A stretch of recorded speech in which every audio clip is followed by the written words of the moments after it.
In today's video, I'm going to teach you. You can convert an image to a PDF on a Mac using Preview. This is a quick and reliable way to turn a photo or graphic into a shareable, professional-looking PDF without installing any extra software. We'll use Preview, the built-in app on your Mac, and I'll walk you through exactly what to click so you can follow along with confidence. First, open the image you want to convert. The simplest way is to double-click the image file, which usually opens it in Preview by default. If it opens in a different app, no problem. Just right-click the file, choose Open With, and select Preview. You'll know you're in the right place if you see the Preview menu in the top left of your screen next to the Apple logo. This works with common image formats like JPEG, PNG, and TIFF.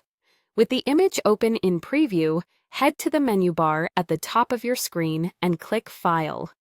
In that dropdown, select Export as PDF.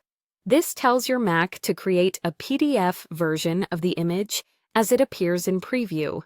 If you don't see that option, double-check that the active app is Preview and not another viewer. Exporting directly ensures your image is preserved just as you see it. Now it's time to save the file. A Save dialog will pop up. Choose where you want the PDF to live. Your desktop is an easy spot if you want to find it quickly, or you can save it to Documents or iCloud Drive if you prefer. Click the name field and give your file a clear, descriptive name so it's easy to recognize later.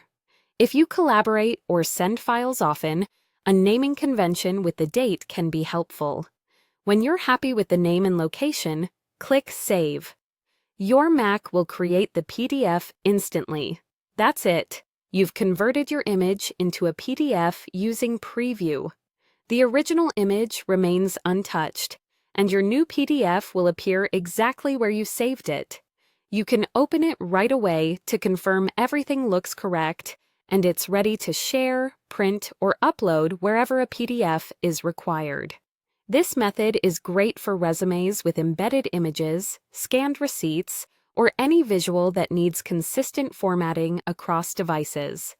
If you found this quick guide helpful and want more simple, practical tutorials just like it, don't forget to click subscribe for more content like this. Thanks for watching, and I'll see you in the next one.